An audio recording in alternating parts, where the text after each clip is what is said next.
Hi, Christiaan Page here. So the last time we talked about that first step, finding your career ladder, how are you going to climb it, and getting out there and just starting. Now, but I know for many of you, there's still a big question left unanswered. Which direction should I go? What roles even exist in sport events and tech events? And how do I choose the right one for me? And I totally get it. I was there too. I knew that I wanted to work in events, but I had no idea what that actually meant in terms of a career path. And back then, late 80s, early 90s, there weren't many places to find that information. So today, let's talk about the possibilities. Now, I want you to picture yourself working at a major sports event, maybe even traveling around the world to get there. Obviously being something something bigger than yourself. And here's the good news. There's more than one way to get there. It isn't just one path. So imagine yourself walking through an Olympic venue, for example, wearing your accreditation, feeling the buzz of the crowd, the energy of the athletes when they're arriving and they're getting warmed up. And you know your work is making all of that happen so that they can do their jobs. Now imagine the adventure of working in different countries. You're meeting professionals from all over the world and building something that leaves a lasting impact.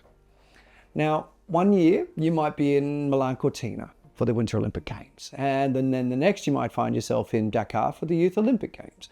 Or heading to North America for the next FIFA World Cup or the Los Angeles Summer Olympic Games. The possibilities are endless. So now, when we talk about technology and sports events, it's important to understand that there isn't just one role or one path. It's not like being a pilot for an airline and you don't just pick a job and say, okay, I'm going to be a pilot and here's the career path. There's so many, they're so diverse and so complex.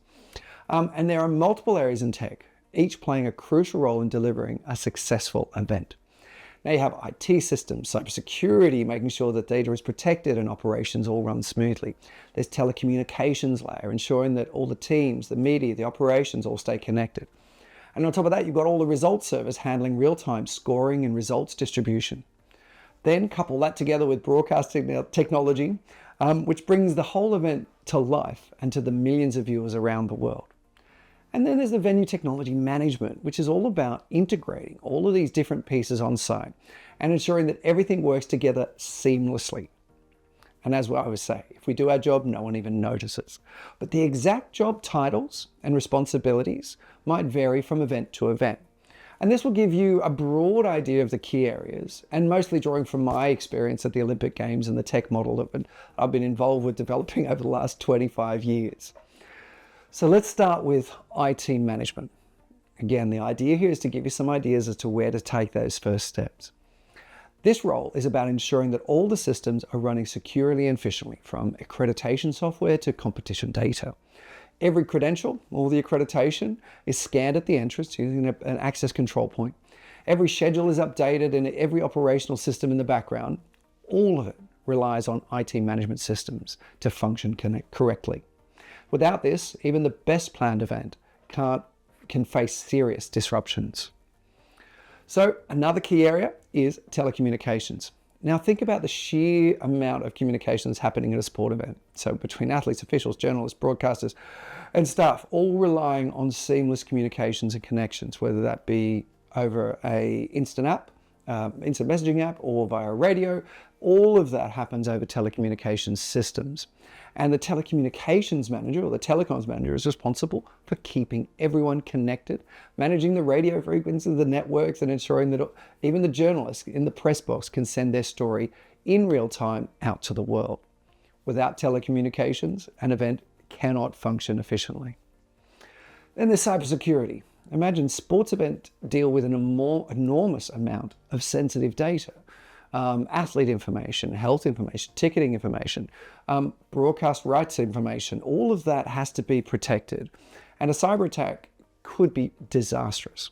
And a major events invest heavily in securing their systems. Now let's take Pyeongchang, the 2018 Winter Olympic Games, for example. Now, cyber attack known as the Olympic Destroyer took down the official website and disrupted Wi-Fi in the stadiums, just showing how critical cybersecurity is in the world of sport events and how prone to attack, unfortunately, that they are. So they also are too. So, and then let's not forget results services. Every time you see an athlete cross the finish line and their time instantly appears up on a big screen, there's an entire system making sure that happens accurately and without delay. The results services team ensures that data is collected, processed, and displayed in as close to real time as possible, but precisely. And when it's a fraction of a second that can determine a medal, there's not a lot of room for error. We have to take all the care to make sure that information is correctly presented. Couple of jobs there. Finally, let's talk about venue technology management.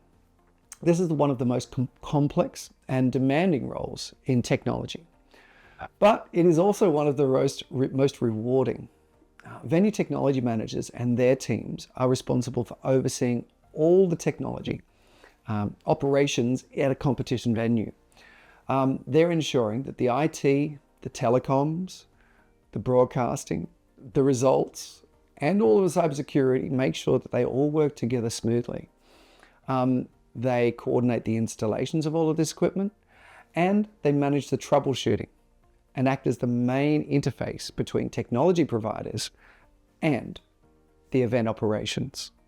If something goes wrong at any point in time within the venue, the VTM is the person who makes sure it gets fixed. Now, venue technology managers also need to plan years in advance. They work very closely with the suppliers, infrastructure teams, and the event organizers to ensure that all the technical requirements are met well before the competition starts. And during the game, they are on site ensuring that all that technology runs seamlessly from the first test event before the event's even started, during the event. And obviously then they have to make sure it all gets de-rigged and bumped out. So it's a big role from start to finish. It's the role that requires technical knowledge, leadership, adaptability, and a deep understanding of how all the different technology components integrate to support a live event. Now, as you can probably tell, venue technology management is where our company, Legacy Group, places most of our focus. While all the tech roles are critical, no question, we are a symbiotic team that has to work collaboratively together. But the VTMs play a key role in bridging the gap between all these different areas. They're ensuring that the technology supports the broader event operations. And in the next video, we're going to deep dive even further into the skills needed for this specific role, what it takes to succeed, and what you need to develop, and how you can get closer to landing a job in this amazing industry. Now, you should be wondering to yourself, now, should I focus on developing technical knowledge? Should I be thinking improving my capacity to manage complex projects? Can I be learning how to navigate diverse and highly demanding stakeholder environments? In other words, what should I be focusing on to become a better leader, a better collaborator, someone who can thrive in an international setting, maybe even learn new languages or find ways to study and work abroad? Now, look, I could go on about this forever, but for now, I just want to leave you with one thought. If you're serious about stepping into this world, I want you to list the skills that you think you have and the ones you think you should develop to develop the career you want. And by the way, I am intentionally talking about the skills you think you have or haven't, because you can only work with what you know and what you don't know. So, in the next video, besides addressing what is already on your radar, I will also share some insights about the skills we need to succeed in this career that maybe you have never even thought about.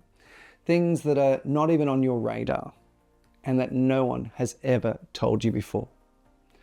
So if this is a career path that excites you, stay tuned.